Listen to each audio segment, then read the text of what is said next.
역대상 29장. 다윗 왕이 온 회중에게 이르되 내 아들 솔로몬이 유일하게 하나님께서 택하신 바 되었으나 아직 어리고 미숙하며 이 공사는 크도다. 이 성전은 사람을 위한 것이 아니요 여호와 하나님을 위한 것이라.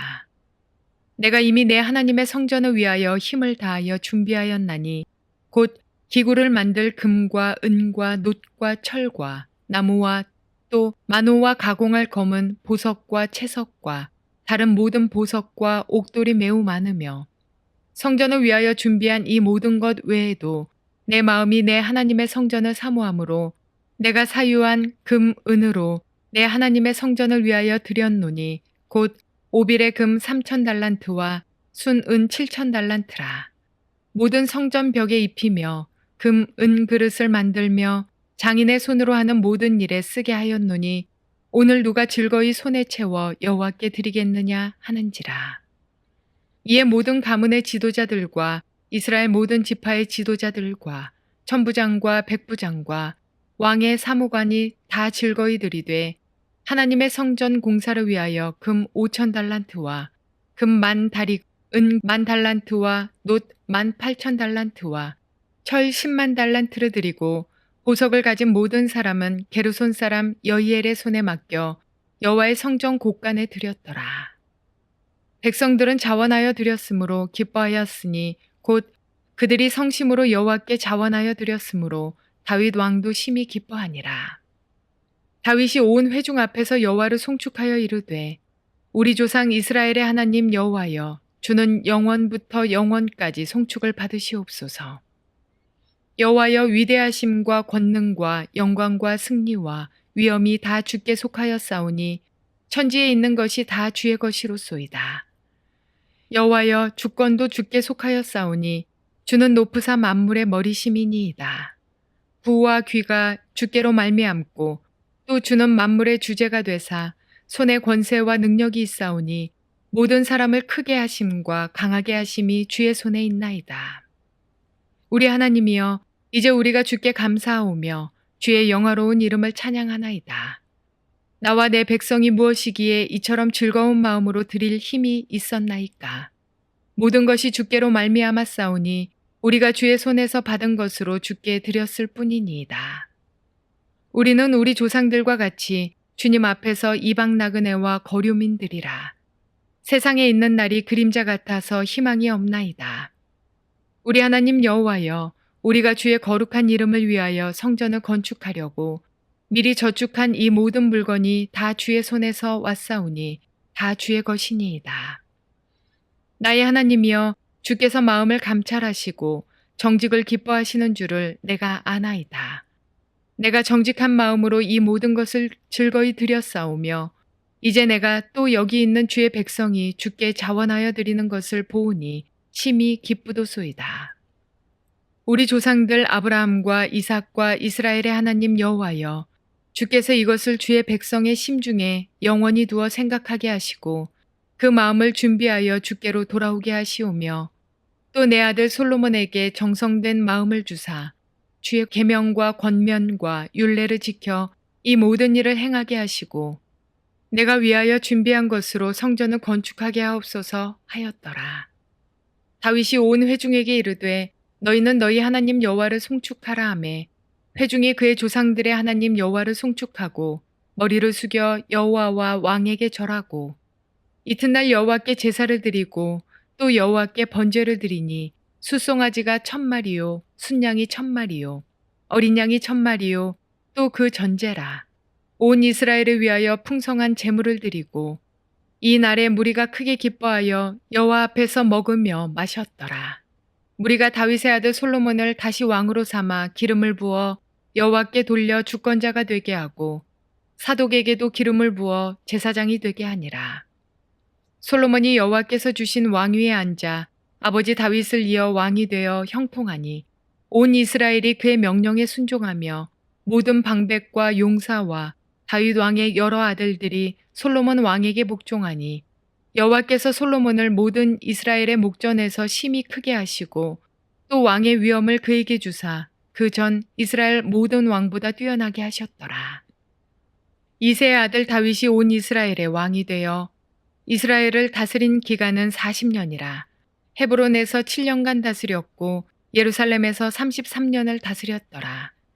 그가 나이 많아 늙도록 부하고 존귀를 누리다가 죽음에 그의 아들 솔로몬이 대신하여 왕이 되니라.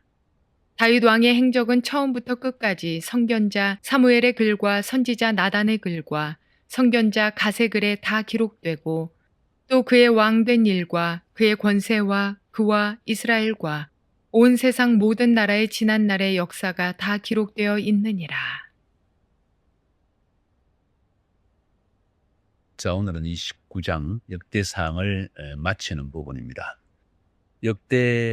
역대상하기는 에스라가 바벨론 포로 중에 쓴 글이라고들 되게 이야기를 하고 있고, 역대기 상과 하를 구분하면 역대상은 아담부터 다윗까지의 이스라엘의 역사, 또 역대하는 솔로몬부터 시작해가지고 유다의 멸망까지의 이스라엘의 전체의 멸망까지의 역사를 기록한 책입니다.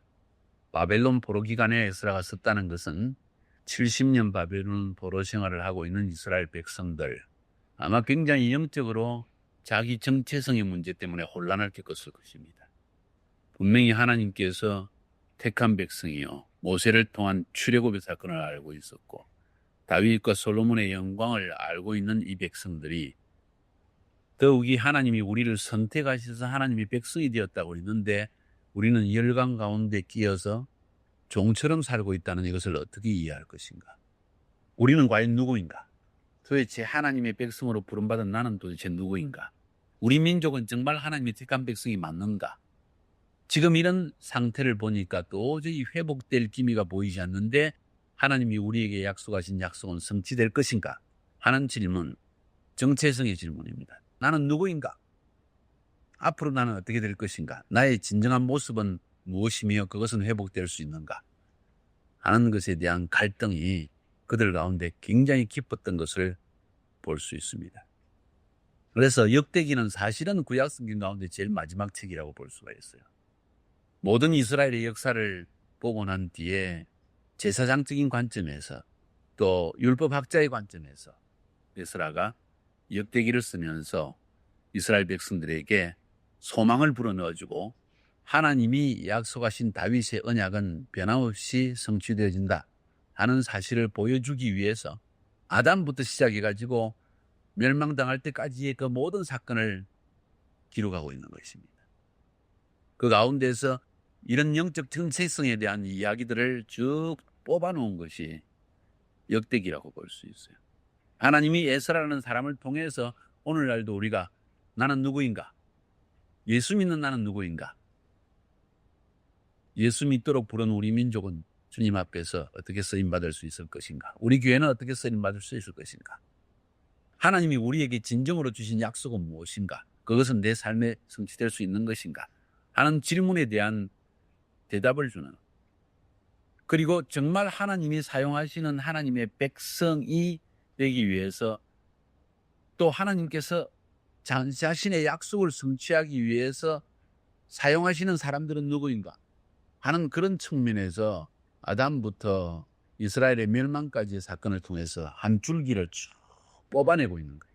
한 가문의 줄기를 뽑아내고 있고 영적 신앙의 줄기를 보여주고 있고, 그러면서도 이 삶 가운데 가장 중요한 것은 여호와의 통치, 하나님의 성전 중심에 하나님이 통치하시는 나라, 하나님이 통치하시는 개인이 되어야만 한다는 것을 역대기 전체를 통해서 보여주기 위한 거예요. 그래서 역대기서는 굉장히 중요한 책입니다. 이건 우리의 정체성의 문제, 민족 정체성에 관한 문제요, 신앙 정체성에 관한 문제라는 것이에요. 그 사실 때문에 역대상하 전체를 살펴보면은 지금까지 보니까 역대상 13장에 다윗이 언약궤를 오베데돔의 집에서 예루살렘에 올려오는 그 순간부터 역대하 8장에 솔로몬이 성전을 완공하는 이야기까지 전체적으로 24장에 걸쳐서 지금 이 성전에 대한 이야기를 하고 있다는 거예요. 그만하면은 얼마나 중요하게 다루고 있는지 이해가 되죠. 역대상이 29장이고 역대하가 36장이에요. 다 합해서 65장인데 65장 중에서 성전에 관한 이야기가 24장에 걸쳐서 나온다. 이건 분명히 목적성을 말해주는 것이겠죠? 어떤 목적성일까?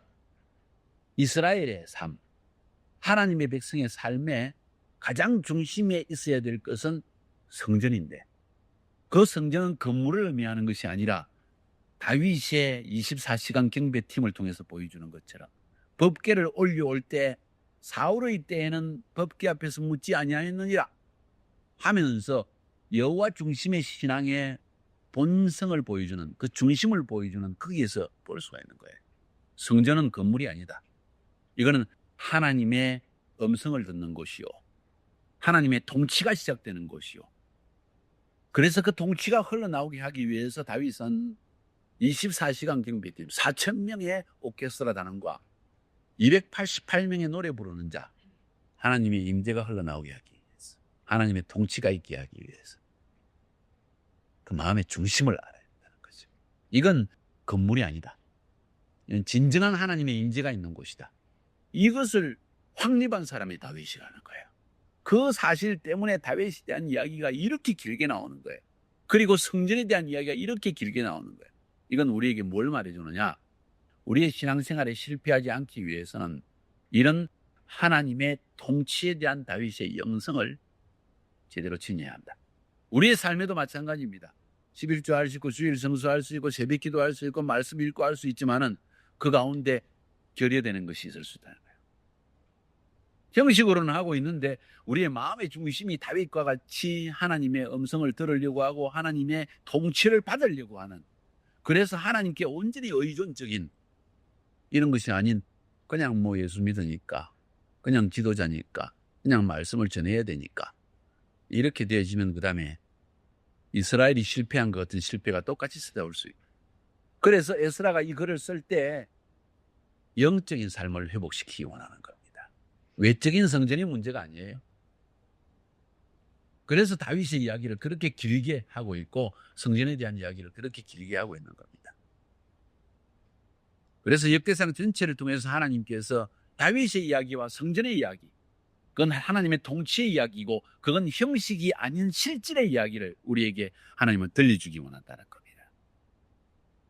오늘 29장에서는 단락을 구분해 보면 1절부터 5절까지에서는 성전 건축을 위한 다윗의 헌신적인 예물을 드리는 것, 6절부터 9절까지에서는 성전 건축을 위해서 방백들이 헌신적인, 지도자들이 헌신적인 예물을 드린 이야기, 10절부터 19절까지에는 이런 방백들의 헌신적인 예물에 대해서 다윗이 감사하는 기도, 20절부터 22절 앞부분에는 다윗과 온 회중이 여기에 대한 감사의 제사를 드린 이야기, 22절 중간부터 25절 마지막까지는 솔로몬이 왕으로 등극하는 이야기와 하나님이 솔로몬에게 주신 축복의 이야기, 26절부터 30절까지는 다윗의 행적을 간략하게 이야기하고 그가 죽은 이야기. 이렇게 해서 역대상 전체는 다윗의 죽음과 함께 역대상을 마무리 짓습니다. 한번 살펴봅시다. 1절부터 5절까지 여기에서는 다윗이 모금운동한 이야기를 하고 있습니다. 다윗이 온 회중을 모으고 자진해서 예물을 드리는 모본을 보이고 자원하여 드리라고 독려를 합니다. 이것이 바로 솔로몬을 위해서 할 수 있는, 아니 하나님의 성전 건축을 위해서 할 수 있는 마지막 일이었습니다. 재정 확보를 하는 거예요. 선한 의도로 다윗은 이 일을 얘기합니다. 여기서 다윗이 말하고 있는 그가 즐거운 마음으로 이 귀한 물질을 하나님께 온전히 드리는 이야기가 나옵니다. 그러면서 방백들에게 이야기를 합니다. 너희도 하나님께 기쁜 마음으로 드려라. 3절에 보니까 내 마음이 하나님의 성전을 사모함으로 드렸다. 5절에 보니까 오늘 누가 즐거이 손에 채워 여호와께 드리겠느냐. 이게 물질이라는 것은 기쁨으로 즐거움으로 자원하여 드리지 않으면 소용이 없는 거예요. 하나님을 섬기는 것도 자원하는 마음, 그것이 없으면 오래가지 못합니다. 강요에 의한 것이에요. 그런데 오늘 29장 전체를 보니까 성전 건축을 위한 모금 이야기가 1절부터 9절까지 나오는데 거기에 가장 핵심적으로 다른 이야기가 즐거이 드렸다. 기쁘게 드렸다. 드리고 모두 기뻐했다. 이 이야기예요. 이거 제대로 된 공동체의 모습입니다. 사실 돈이 없어 주님의 일 못하는 거 아니에요. 사람이 없어 주님의 일 못하는 거 아니에요. 모본이 없어서 그런 거예요. 하나님으로부터 오는 바른 비전이 없어서 그런 거예요. 한 명의 지도자가 바로 하나님 앞에 하나님으로부터 오는 비전을 받고 그 비전을 향하여 헌신하는 진정한 마음의 모습을 보면 공동체의 그를 따르는 모든 사람들 속에는 자원하는 마음이 반드시 일어납니다. 자기의 것을 팔아서라도 자기의 있는 모든 것을 다 던져서라도 주님께 헌신하고자 하는 마음이 일어나는 것이 당연합니다. 그래서 어느 시대 어떤 어려운 때에도 하나님의 진정한 공동체는 늘 풍성할 수 있습니다. 만약 그러지 못한다면 그 지도자에게 문제가 분명히 있는 겁니다. 아직 하나님이 주시는 진정한 음성을, 법계로부터 흘러나오는 계시의 음성을 듣지 못한 거예요. 그리고 어쩌면 인간적인 계획을 하고 있고 인간적인 목적 때문에 사람들은 자원하지 않는 마음으로 참여하고 있는 거예요. 이건 하나님의 일뿐만 아니라 모든 일에 있어서 마찬가지입니다. 하나님의 비전이 있고 진정으로 주님을 사랑하며 그 음성에 순종하려는 지도자가 있으면 거기에는 반드시 백성의 자발적인 순종이 따르게 되어 있다. 그 원칙을 여기에서 보는 것 같아요. 다윗이 마음을 다하여 자신의 것을 다 던진 걸 보았습니다. 자기가 소유한 3,000달란트 하면 엄청난 돈이에요. 그걸 다 드렸어. 다윗이 돈이 있었겠어요, 사실은. 전쟁의 전리품이지. 하나님이 주신 거지 다. 다윗은 그걸 알고 있는 거예요. 다윗은 자기의 모든 것을 다 드려서 기쁨으로 주를 섬기는 것을 보였고, 먼저 지도자가 자신의 것을 다 드리는 것을 보였고, 백성들은 그 모습을 보고 당연히 따를 수밖에요. 첫 번째로는 하나님으로부터 온 비전, 성전 건축이라는 비전이 있었고, 두 번째로는 먼저 지도자가 그 하나님께서 온 비전을 위해서 자신의 것을 던지는 마음이 있었고, 그랬을 때 모든 지도자가 방백들이 즐거운 마음으로 드렸더라. 6절에 이에 모든 가문의 지도자들과 이스라엘 모든 지파의 지도자들과 천부장과 백부장과 왕의 사무관이 다 즐거이 드리되, 다윗 한 명이 3,000달란트 드렸는데 금만 친다면 이 사람들이 드린 게 금만 5,000달란트. 엄청난 물질을 하나님께 드린 겁니다. 9절에 보니까 백성들은 자원하여 드렸으므로 기뻐하였으니 곧 그들이 성심으로 하나님께 자원하여 드렸으므로 다윗 왕도 심히 기뻐하니라. 자기 재산 다 틀어던지 놓고 빈털들이 대놓고 기뻐하는 사람들의 이야기요. 이게 바로 주님의 일이라는 거야. 이게 하나님의 비전 앞에 살아가는 공동체의 모습이라는 겁니다. 이런 공동체를 세우고자 하는 거룩한 욕망을 품어야 됩니다. 우리가 온전치 못하고 부족할 때가 있지만은 이 전형적인 모형을 마음에 깊이 새기고 살아가야 합니다. 한순간도 타락해서는 안 되고 한순간도 우리의 마음이 세속적으로 빠져서는 안 되고, 이 순수한 열정과 비전과 마음을 하나님 앞에 지니면서 백성 앞에 모본을 보이면서 살아가면 온 공동체가 자원하여 기쁨으로 즐거이 모든 것을 드리고도 또 기뻐하는 마음이 일어날 수 있다. 이게 하나님의 공동체다. 정말 이런 공동체를 사모하시기 바랍니다. 10절부터 19절까지는 이렇게 방백들이 헌신적으로 하나님께 드리는 것을 보고 다윗이 너무 감사해서 기도드린 거예요. 너무 감사해서 드린 기도라는 거예요. 그 기도에 보면 10절부터 13절까지 해서는 하나님의 주권을 찬양합니다. 다윗이 온 회중 앞에서 여호와를 송축하여 이르되, 하나님 자신을 송축하는 겁니다. 우리 조상 이스라엘의 하나님 여호와여, 주는 영원부터 영원까지 송축을 받으시옵소서. 당신이 하나님이십니다. 여호와여, 위대하심과 권능과 영광과 승리와 위엄이 다 주께 속하였으니 천지에 있는 것이 다 주의 것이로소이다.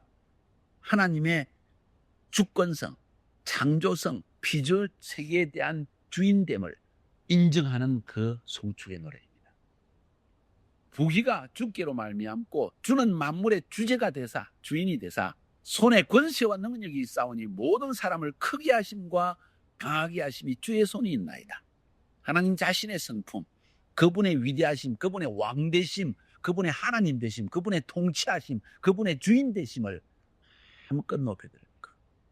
우리 하나님이여, 이제 우리가 주께 감사하오며 주의 영화로운 이름을 찬양하나이다 하면서 그 다음 감사에 대한 이야기를 서두를 끄집어냅니다. 감사와 찬양을 드립니다. 14절부터 18절까지에서는 이 다윗의 감사기도 중에서도 특별히 드릴 수 있도록 하신 하나님에 대한 감사를 드리고 있습니다. 모든 것이 하나님의 것이 있는데 보시옵소서, 당신이 주셨습니다. 나 다윗의 것이 아니라 하나님이 내게 드릴 수 있는 것을 주셨습니다. 이 인식이 중요해요.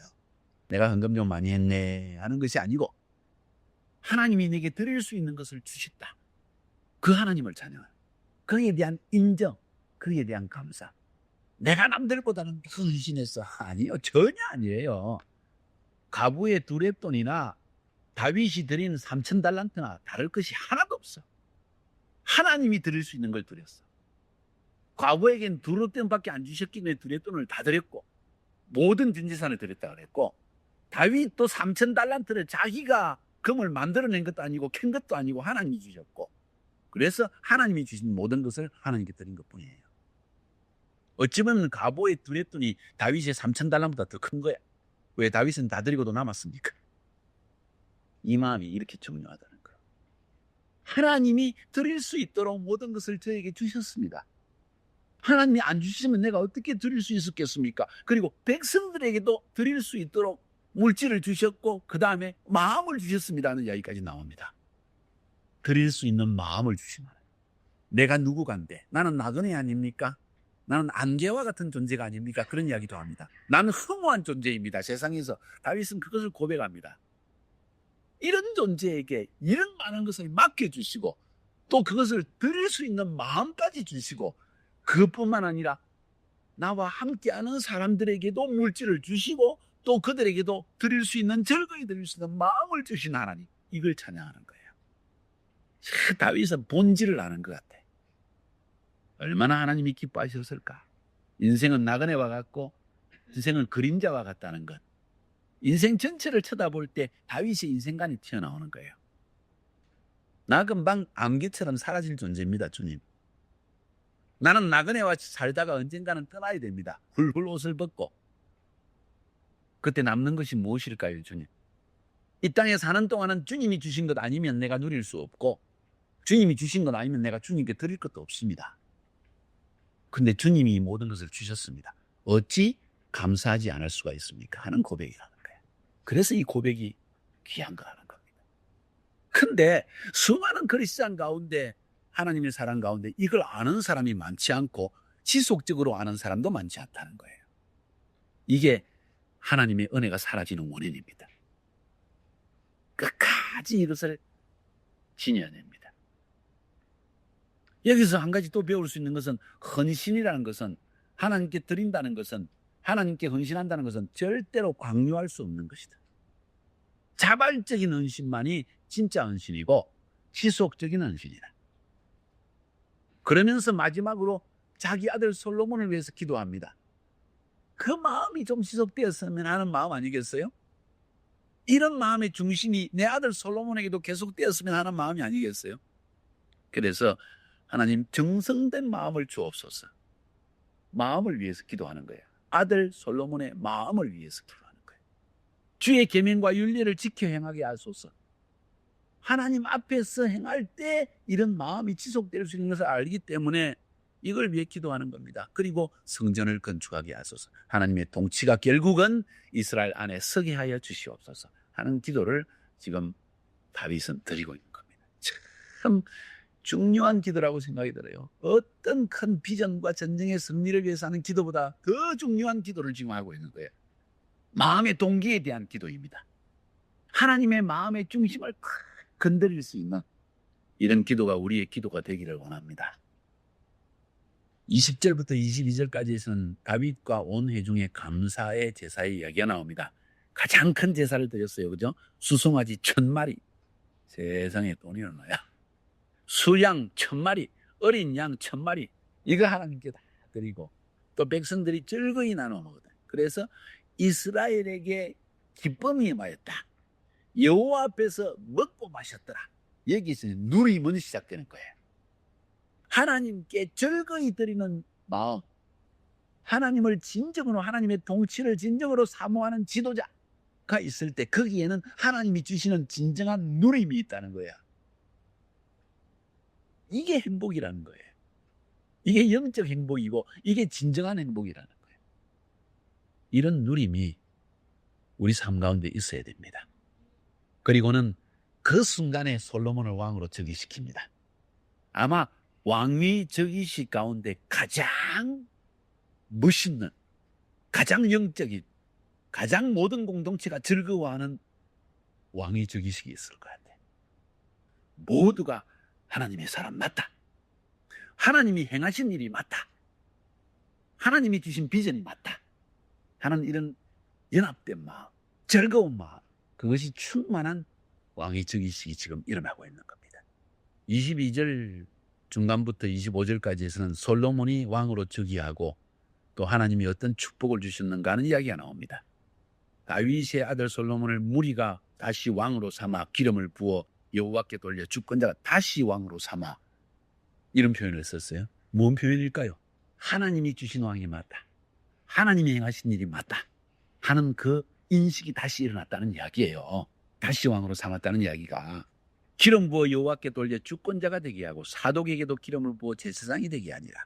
솔로몬이 여호와께 주신 왕위에 앉아 아버지 다윗을 이어 왕이 되어 형통하니 온 이스라엘이 그의 명령에 순종하고, 그 다음에 또 복종하고, 다윗과 용사와 다윗 왕의 여러 아들들이 솔로몬 왕에게 복종하니, 여호와께서 솔로몬을 모든 이스라엘의 목전에서 심히 크게 하시고 또 왕의 위엄을 그에게 주사 그 전 이스라엘 모든 왕보다 뛰어나게 하셨더라. 뭔 이야기입니까? 그 결과로, 이런 드림의 결과, 이런 비전의 결과, 이런 마음의 순수함의 결과, 이런 하나님의 통치를 사모하는 일의 결과로 하나님이 정하신 대로 솔로몬을 앉히실 뿐만 아니라 그를 높이 드시고 형통하게 하시고 주권자로 세워주셨다는 이야기입니다. 온 이스라엘이 순종하게 했다. 다윗의 아들들도 복종했다. 왕의 아들들 복종이 잘 안 됩니다. 거기다가 동생이 왕이 되면. 그런데 하나님이 행하시니까 모든 사람이 복종하게 되는, 순종을 넘어선 복종까지 하게 되는 그런 권세를, 그런 위엄을 하나님이, 하늘의 권세와 하늘의 위엄을 솔로몬에게 부어주시더랍니다. 이게 진정한 하나님의 공동체의 모습입니다.